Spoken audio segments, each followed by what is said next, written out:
ಚಮ್ಮಟಿ ಗ್ರಾಮದಲ್ಲಿ ನಮ್ಮ ಮನೆಗೆ ಅನಾಹುತ ಆಗಿರೋದು. ಆಮೇಲೆ ನಮಗೆ ಇದು ಫಸ್ಟಿಗೆ ಗೊತ್ತಿರಲಿಲ್ಲ. ರಾತ್ರಿ 12ವರೆಗೆ ನನ್ನ ಮಗಳು ಫೋನ್ ಮಾಡಿ ಹಿಂಗಾಗಿತ್ತಯ್ಯ ಹೋಗಿ ಅಂತ ಅಂದ್ಲು. ನಾನಿರೋದು ಈ ಗ್ರಾಮದಲ್ಲಿ, ಹಳೆ ಚಮ್ಮಟಿ ಗ್ರಾಮ ಇರೋದು. ಅಲ್ಲಿ ಇರೋದು ಅವ್ರು ಹೊಸಗಂಬಡಿ ಗ್ರಾಮದಲ್ಲಿ.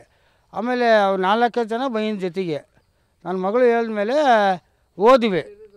ನಾನು ಹೆಂಡ್ತಿ ಹೋದಾಗ ನಮಗೆ ಬೈದು ಕಳಿಸ್ರು. ಯಾರೋ ದೇವ್ರ ಬರೋನು ಹೆಣ್ಮಗಳು ಅವ್ರ ಗಂಡ ಬೈದು ಕಳಿಸ್ರು ನಮಗೆ, ಎಲ್ಲಿ ನಮ್ಮೂರು ಗ್ರಾಮ ಹತ್ರ. ಆಮೇಲೆ ಮುಂದೆ ನಾವು ಇದು ಮಾಡಲಿಲ್ಲ, ಬಾ ಮನೆಗೆ ಅಂತ ಏನಾರು ಆದರೆ ಅನಾಹುತ ಆದರೆ ನಿಮಗೆ ಸುಮ್ಬಿಡಲ್ಲ ಅಂತೇಳಿ ನಾವು ಮನೆಗೆ ಹೋದ್ವಿ. ಮನೆಗೆ ಹೋದ್ಮೇಲೆ ಇಲ್ಲಿ ಮಟ್ಟ ಬಂದಾರೆ, ನಮ್ಮ ದೇವಸ್ಥಾನಕ್ಕೆ ಬಂದಾರೆ. ದೇವಿ ಒಳಗೆ ಹೋಗಿಲ್ಲ, ದೇವಸ್ಥಾನದ ಒಳಗೆ ಹೋಗಿಲ್ಲ, ಹೊರಗಡೆ ಎತ್ಕೊಂಡು ಆ ಕನ್ನಕತೆ ಮಾಡಿ ಇದು ಮಾಡಿ ಹೋಗಿದ್ದಾರೆ. ಆಮೇಲೆ ಅವ್ರಿಗೂ ನಮಗೂ ವೈಮನ್ಸಿತ್ತು.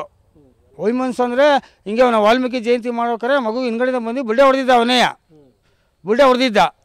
ಅದು ಕಂಪ್ಲೇಂಟು ನಾನು ಇರಲಿಲ್ಲ, ಬೆಂಗಳೂರಾಗಿದ್ದೆ, ನಾನು ಬಸ್ಸಿಗೆ ಹೋಗ್ತಿದ್ದೆ, ನಾನು ಡ್ರೈವರು ಬಸ್ಸಿಗೆ ಹೋಗ್ತಿದ್ವಿ. ಆವಾಗ ನಾನು ಇರಲಿಲ್ಲ. ನಾನು ಬರೋ ಅಷ್ಟರಲ್ಲಿ ಆ ಕೇಸು ಉಲ್ಟಾ ಮಾಡಿ ಇದು ಮಾಡಿ ನಿನ್ನೆ ಏನಾಯಿತು ಅಂದರೆ ಹಂಗಾದ್ಮೇಲೆ 12ವರೆಗೆ ಫೋನ್ ಬಂದಾಗ ನಾನು ಹೆಂಡ್ತಿ ಹೋದ್ವಿ. ಆಮೇಲೆ ನಮ್ಮ ಊರವರು ಬಂದರು, ಹುಡುಗರು ಬಂದರು, ಹುಡುಗರು ಬಂದರು, ಕೇಳಿದ್ರು. ಅವ್ರಿಗೂ ಬೈದು ಕಳ್ಸ್ಯಾರ. ಅದು ಯಾರೋ ದೇವ್ರು ಬರ್ತಂತೆ, ಆಶಾ ಅಂತೇಳಿ ದೇವ್ರು ಬರ್ತಂತೆ. ಅವ್ರು ಬಂದು ನಮ್ಮ ಮಗು ಮೋಡಿ ಮಾಡಿ ಹೋಮಾಚಾರ ಮಾಡ್ಕೊಂಡು ನನ್ನ ಮಗು ತಲೆ ತುಂಬಿ ಅವನಿಗೆ ಕರ್ಕೊಂಬಂದು ಅಲ್ಲಿಂದ ಹೊಡ್ಕೊಂಡು ಕರ್ಕೊಂಬಂದಾರೆ ಸರ್. 1.5 ಕಿಲೋಮೀಟ್ರ್ ಅಲ್ಲಿಂದ ಇಲ್ಲಿ 1.5 ಕಿಲೋಮೀಟ್ರು ಅಲ್ಲಿಂದ ಕರ್ಕೊಂಬಂದಾರೆ. ಹೊಸಮುಟ್ಟಿ ಹಳೆ ಜಮ್ಮಟ್ಟಿಗೆ ಹೊಡೆದು ಕರ್ಕೊಂಬಂದಾರೆ. ಆದಮೇಲೆ ನಾವು ಗಂಟೆ ಅಂತ ನಿದ್ದೆ ಮಾಡಲಿಲ್ಲ, ನಾವು ಎಚ್ಚರಾಗೇ ಇದ್ದೀವಿ. 4 ಗಂಟೆಗೆ ಮನೆ ಹೋಗಿ 3:30 ಇಲ್ಲಿಂದ ಹೋಗ್ಯಾರೆ, ಈ ಜಾಗದಿಂದ 3:30 ಹೋಗ್ಯಾರೆ. ಹೋದ್ಮೇಲೆ ಅರ್ಧ ಗಂಟೆ ಜೀವ ಹೋಗಿದೆ.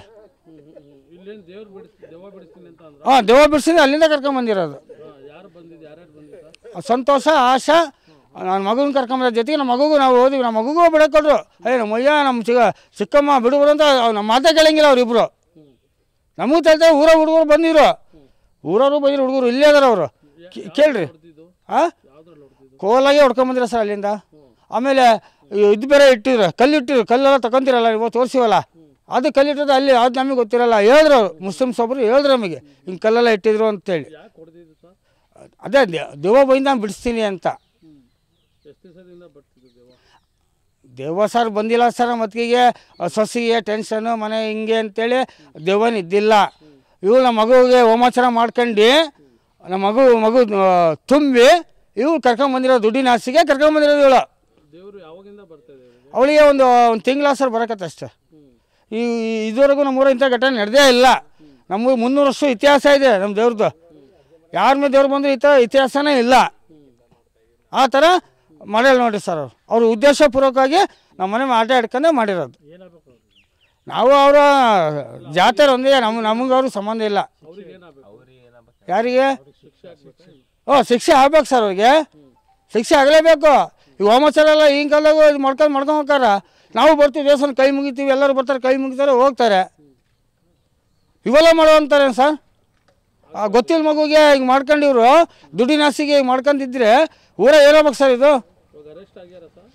ಅದು ಸರ್ ನಂಗೆ ಗೊತ್ತಿಲ್ಲ, ಅದರೆಲ್ಲ ಅದು ಗೊತ್ತಿಲ್ಲ.